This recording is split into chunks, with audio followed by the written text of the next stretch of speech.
People who have stories they want to share, but have not found a question relevant to them. What are your stories? The story of how my mother reunited with her sister. My mother was born in the very far east of Russia. Her father was a survivor of the gulags and she was raised in a small settlement that was mainly populated by ex-prisoners and their families. Before my grandfather married, he had survived a mine collapse and while in recovery had an affair with a nurse that produced a child. After being released and settling down with my grandmother, he had reached out and established contact with his daughter. They met a few times and he even took my mother on a few occasions to meet her. She lived in a city 5,000 kilometers to the south. But eventually, once the government let them move, my mother's family moved across the country, and this being the times before cell phones and social media, they lost touch with my aunt. The last time my mother saw her, she was about 12 and my aunt was about 20. Fast forward about 17 years later, my mother is on the Moscow metro, taking my sister to music school. She sees a woman sitting across from her and as she describes it, just felt the gravitational pull towards her. She begins staring at her, trying to figure out why it feels like she knows this person. Suddenly, it clicks, and as the train pulls into my mother's stop, she gets up, grabs this woman, and says, "Are you another Ruski pianist's aunt, daughter of his grandfather? Get off the train with me now." And lo and behold, her intuition was right. And that's how after about 17 years of no contact, my mother just happened to reunite with her long-lost sister on a crowded Moscow metro train. I was at the zoo one time when I was younger, camp trip, and I stopped by the gorilla enclosure. The gorillas, being gorillas, were ambling all over the place and hooting like crazy. But for some odd reason, when they saw my face, they were enchanted. I had 4 to 5 gorillas just staring at me, and lounging around. They didn't seem territorial or anything. I ended up playing a game of peekaboo with one of them, and unfortunately never got to see any of the other enclosures. It's a fond memory, that's for sure. Apparently, some primates like certain people because they have a similar hair color to their species and see them as similar to themselves. This happened to me too. I don't remember it, but my parents certainly do. I would have been 4, in my favorite green coat, which I'll never forget, on holiday and visiting Munich Zoo. I was rather taken with the orangutans and was being a typical kid standing right up against the glass. Apparently I didn't want to leave, so my parents sat down on the bench nearby to watch me. Rather quickly, a young orangutan had come over to investigate this similar-sized creature, with similar color hair, and was taking as much interest in me as I was in him.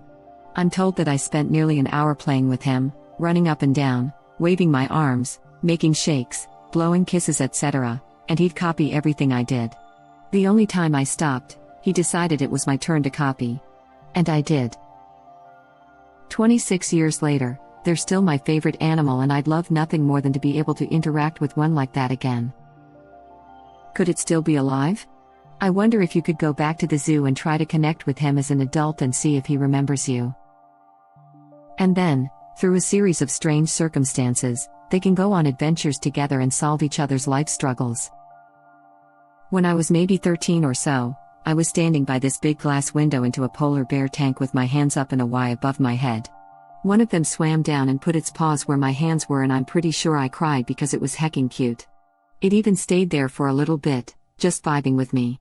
I haven't thought of that story in years, so thank you, Starstruck. My great-grandmother lived in a nursing home for the last years of her life. She was about 95, with minimal eyesight and hearing when this happened. My great-grandmother told my mother, she was afraid of that lady in black. "What woman in black?" my mother would ask. "The one that is standing at my bed every night. I think she is finally coming to get me." Naturally, my mother dismissed this as a figment of her granny's imagination. One evening, when my mother was visiting, great-grandma told her, "I think I am going to die tonight. Can you stay? I don't want to be alone when the lady in black comes for me." So my mother stayed at her bed, sleeping uncomfortably in an old armchair. Suddenly, she awoke to some noise she could not immediately pinpoint, but she saw a figure in a long, black gown, standing at the far end of the bed. My mother's scream must have woken the whole nursing home, but it especially scared the lady in black. She turned tail, left the room, and ran into one of the nurses, who came running to investigate my mother's scream.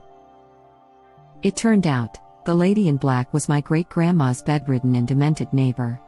Nobody knew she could actually walk, let alone dress up in her favorite black dress and wander the nursing home at night. Apparently, she was seen by some of the other inhabitants, who, fearing they would thought to be crazy, simply never talked about the ghost that would enter their rooms at night to stand at their beds and water their plants. That is both scary and pretty hilarious. That is so much more terrifying than what I thought was going to happen. I thought great-grandmom was having a premonitory dream or hallucination and that she was going to inexplicably die that night she predicted she would. Nope, crazy patient that happens to love the color black standing at, not one, but multiple patients' bedsides. And watering their plants. I don't know why, but I love that part. Lamau watering their plants. I was in the middle of a contract once with a guy when blood started pouring out of his ear. He ran straight out the door without a word and I was all kinds of worried for him. I'm so glad he turned back up later that week and explained he'd just had surgery on that ear. I sometimes wonder how I would have felt if he never came back. I kept fearing what sort of condition could cause that sort of thing to happen out of the blue. I had tubes put in my ears when I was very little, once when I was 4 and once when I was 7. A couple years after the first set, maybe I was 6, I was playing with my neighbors, and all of a sudden, my left ear started gushing blood. It was a lot of blood. But it didn't hurt. Just effing terrifying for a 6-year-old to see that much blood coming out of their ear. Back in high school, I worked as kennel help at a veterinarian office. One day we ran out of sink cleaner and some various products necessary for work. He sent me to Walmart to stock us up. I loaded about 10 or 15 cans of Comet and a few jugs of Clorox in the buggy and was headed over to get something on the other side of the store. As I rounded a corner, I almost collided with another lady's buggy. She looked down and all but screamed, "Is there a sale on Comet? Oh my God," and took off running with her buggy towards the cleaning aisle. I tried very hard to catch her and tell her it was for work. But she was absolutely determined to grab the rest of the Comet. If you were accidentally scammed by a teenager into buying a F-ton of Comet in 1984 or so, please know I tried to stop you. I hope someday I see the post about how I was scammed into buying a F-ton of Comet in 1984 by a teenager in Walmart. And someone who said how I was working in Walmart cashier and got these two crazy people who bought a F-ton of Comet in 1984. The next story. I just finished stocking the shelves at Walmart with Comet back in 1984 and they were suddenly all gone. Followed by WSB breathing new life into Comet stock. They've always wanted to go celestial bodies. Comet is literally 99 cents. She wanted a sale. That's what I was just thinking. Comet is basically the cheapest cleaner available. In a busy revolving door downtown, a guy stopped mid-cycle to pick up something on the floor. As he bent over, the glass partition in the revolving door immediately behind him whacked him hard in the butt. The guy made a big scene, yelling at the person behind him that he did it on purpose and that he was going to call his lawyer. My family pet growing up was named Arwen, and she was a massive Airedale Terrier. She was the light of our lives, truly the world's best dog. She would herd the chickens and let the baby chicks nestle into her fur and nap on her as she sat quietly in the sunshine, not moving lest the peeps be disturbed.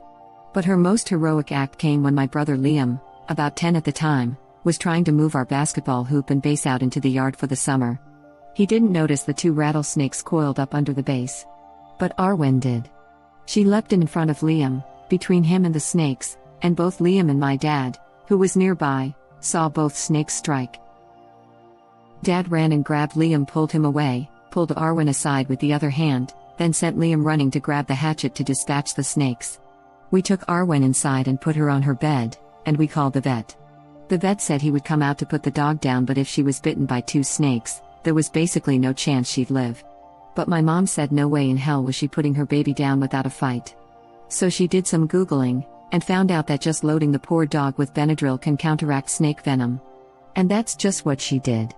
Arwen lay still, swollen and bleeding, for 3 days. But then she got up. And she walked around. And she lived 5 more years, dying at 17. She was the best dog. PSA: there is now anti-venom for dogs/pets. Also, there is an awesome group on FB National Snakebite Support that will put you in touch with experts, doctors, veterinarians, depending on who was bitten, to help you get the best treatment. Just in case anyone reading this ever needs it. There's actually a rattlesnake vaccine now too.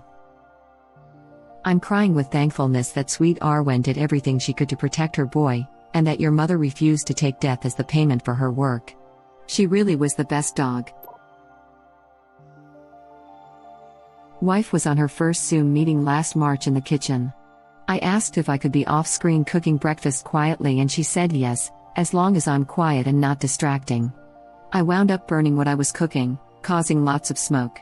Then when I was trying my best to get the situation under control, my robe that I was wearing laid on the burner, electric stove, and started smoking. So basically my wife told me to not be distracting, and I wound up lighting myself on fire. To her credit, she maintained poise and completely ignored my situation. We still laugh about it a year later. I can just see your wife on the Zoom call and you flailing around in the background trying to put the fire out. Smiley face, smiley face, smiley face. Haha, I kept looking over at her and could tell that she was thinking, yup, this is my husband. I once gave the singer Meat Loaf 2 very awkward handshakes. This was obviously a few years back, when both conventions and handshakes were a thing. Meat Loaf arrived at his booth, and the first thing he did was go down his line to personally shake hands with everyone there. Unexpectedly, Meat Loaf was offering handshakes with his left hand, and me being a righty, when it came time for me to shake his hand, my brain had a meltdown of what to do, so instead of also using my left hand to shake his hand, I extended both hands and awkwardly cupped his. I knew I messed up, so I didn't commit to the awkward hand cupping, so on top of it being awkward, it was also loose. And if there's one thing that makes handshakes worse, it's when they're weirdly limp. He then went to his booth, began signing autographs, and eventually I made my way to the front. I got my autograph, and once again, he offered his left hand to shake. This second handshake was slightly better than my first, in that this time I only extended one hand, my right, which I then noticed and went oh, and then finally successfully offered my left hand. He shook it, and I went on my merry way with my autograph and a new story to tell. Very nice man, was very friendly to his fans and never once brought up my inability to give a proper handshake to a left hand. I would blame Meat Loaf. Who the hell offers a left-handed handshake? Edit: today I learned Meat Loaf has a clawed right hand. That explains it. I take it back. Seriously. I'm left-handed and I always shake with the right. It feels goddamn weird with the left. One exception is if they clearly can't use their right hand very well. I briefly knew a guy who I would see in PT sometimes, and one time in the elevator, he offered me his left hand to shake after introducing himself. But we were in the elevator up to the outpatient therapy floor. So I think it was more that than anything else. Definitely felt super weird.